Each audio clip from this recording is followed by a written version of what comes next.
우리가 잘 아는 산상수훈이라고 하는 부분이죠. 그렇습니다. 천국 백성의 헌장이라고도 불리는 부분의 한 부분입니다.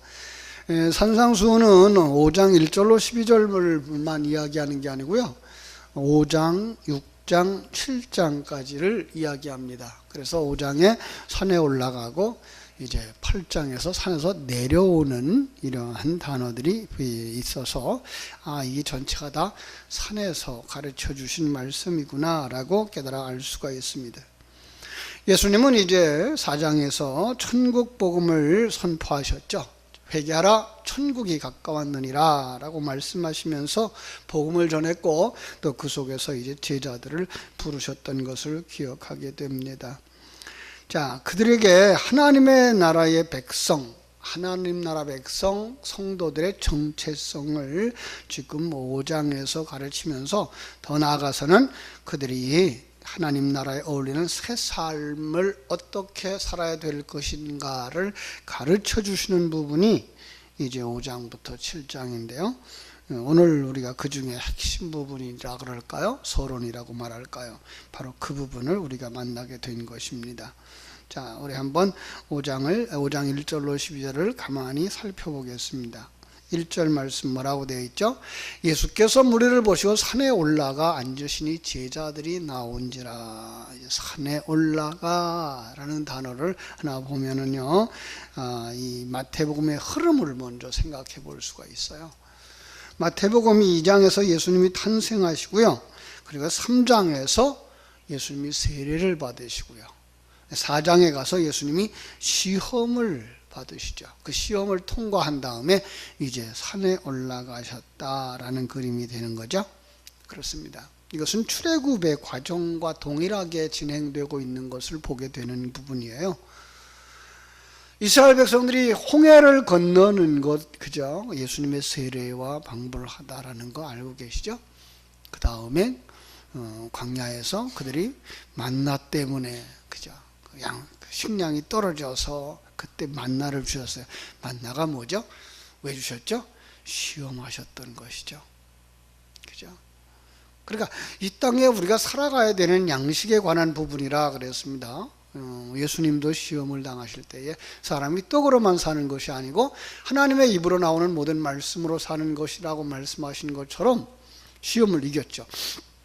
이스라엘 백성들은 그 당시에 시험을 이길 수가 없었던 부분들이었죠.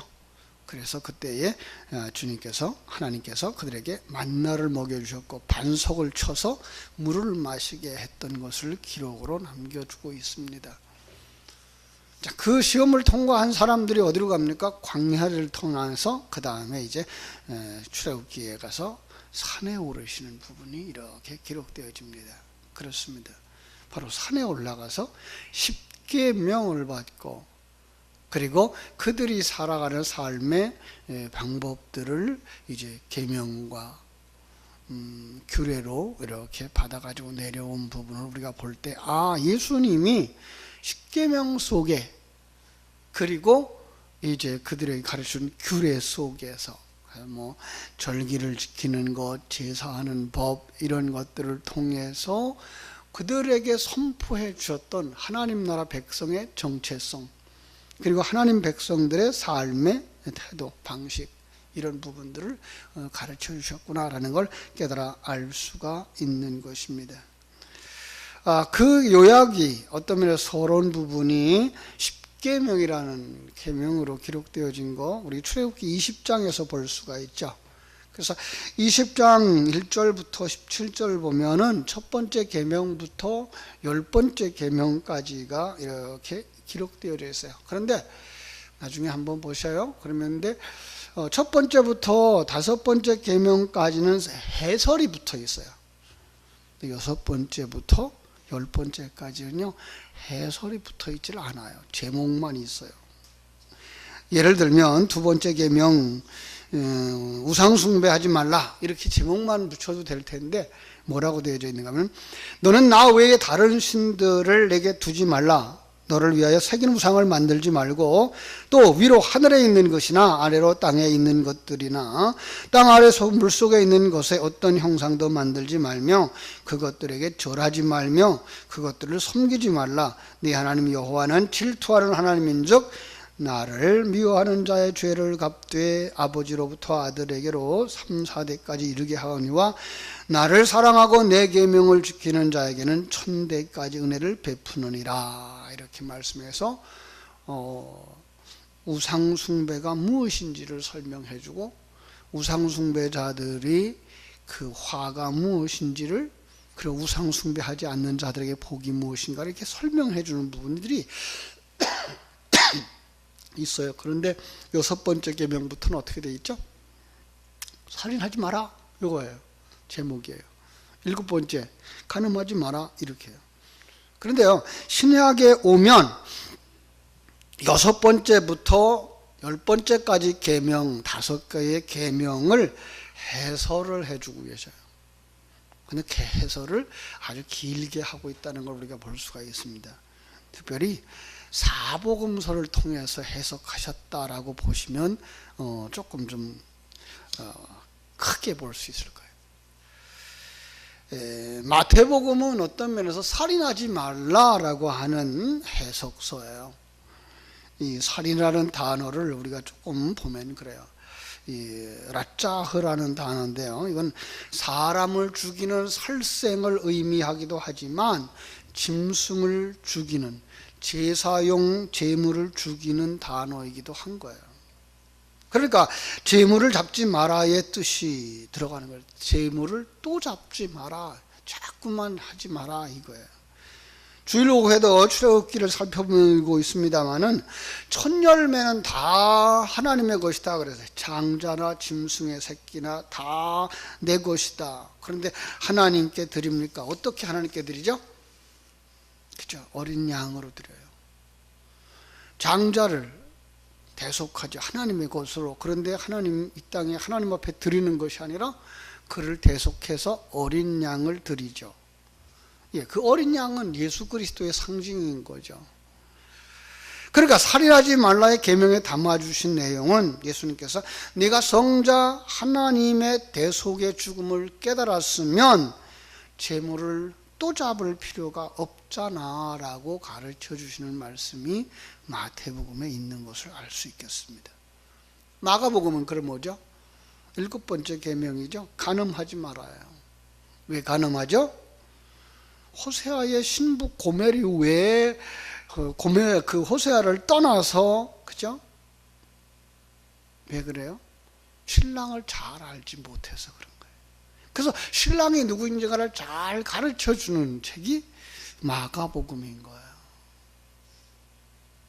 바로 그런 것입니다. 이런 같이 이제 신약 성경은 그 부분을 잘 가르쳐 주고 있는 거예요. 이 부분에 대한 그 말을 한다 그러면 이제 마태복음은 살인하지 마라, 마가복음은 간음하지 마라, 누가복음은 내 이웃의 것을 탐하지 마라. 왜죠? 내가 이웃이 누군가를 가르쳐줘요. 그래서 아주 친구에게 설명하듯 길게 설명해줘요. 모든 걸 다 가르쳐주고 다 나눠주는 게 친구잖아요. 그래서 길게 설명을 다 해줘요. 그리고 요한복음에 가서 사랑하라 라는 것으로 이제 요약을 해서 가르쳐주는 거죠. 그 요약의 부분이 어떤 면에서 마태복음 5장, 6장, 7장의 부분이라고 하는 것 알 수가 있습니다. 그러므로 그 초반 부분 오늘 서론으로 삼은 5장 1절로 12절에서 내가 누구냐? 성도의 정체성을 계시해 준 부분이라고 보면 됩니다. 시편으로 다시 가서요. 시편의 서론이고 시편의 그 요약이라고 말할 수 있는 첫 부분. 시편 1편이죠. 시편 1편이 강조하는 게 뭐예요? 복 있는 사람이에요. 복이 있도다. 너희는 복 있는 사람이다 라는 거죠. 이렇게 말하듯이 오늘 본문에서도 바로 복 있는 사람이라는 단어가 먼저 나와요. 3절 말씀 볼까요? 심령이 가난한 자는 복이 있나니 천국이 그들의 것이미요 라고 해석되어져 있어요.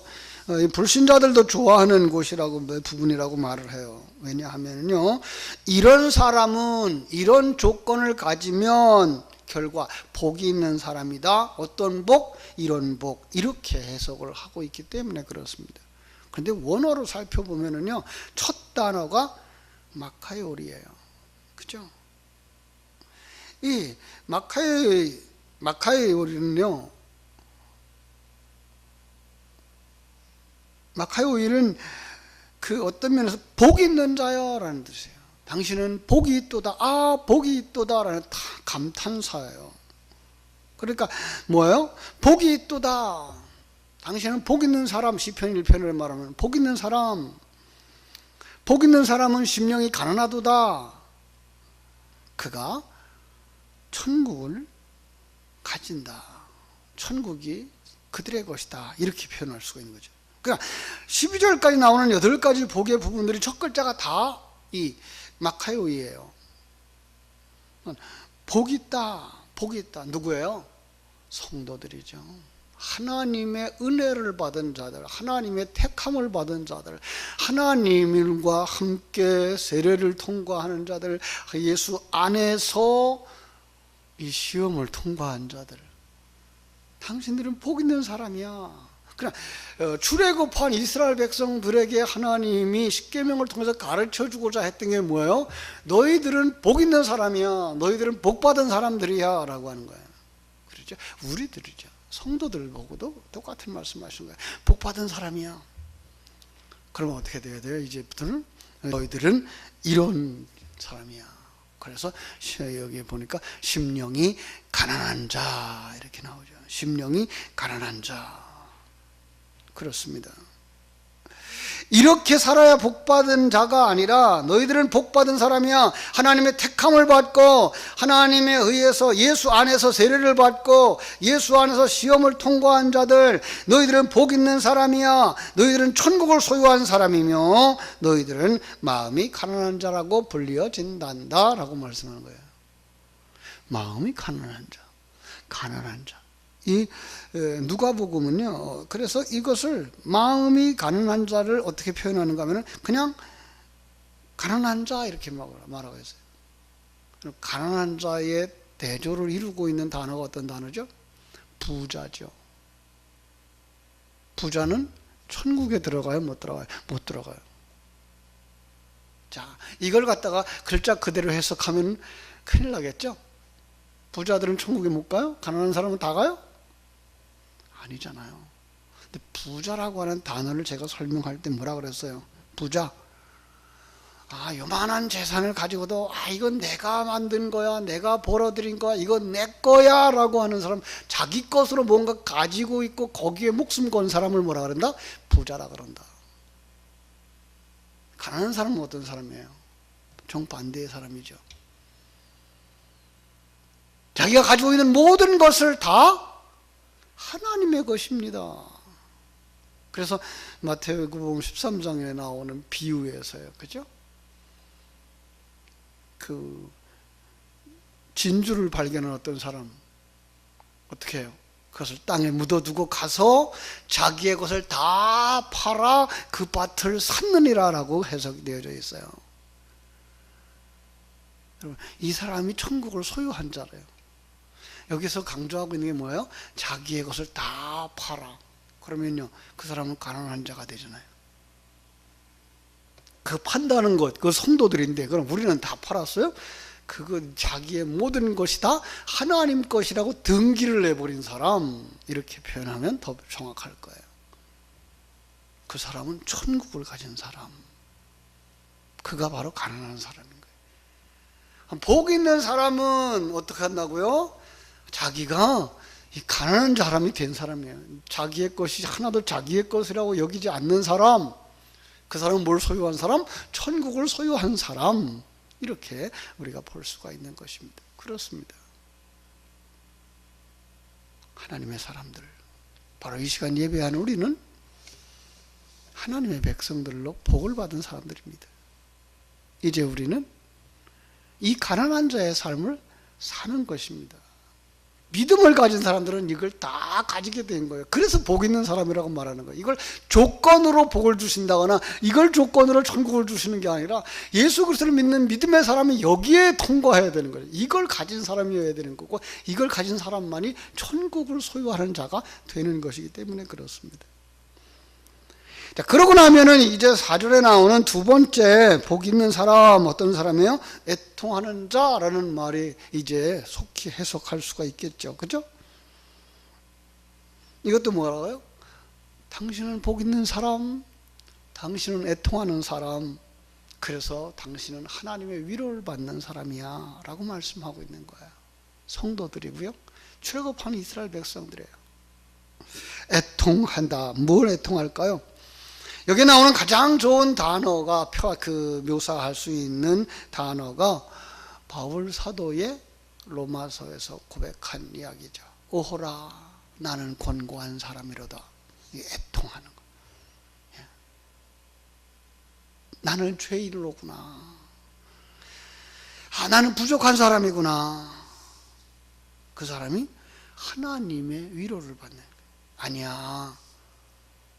하나님이 너를 만들었잖아. 너는 하나님의 작품이야.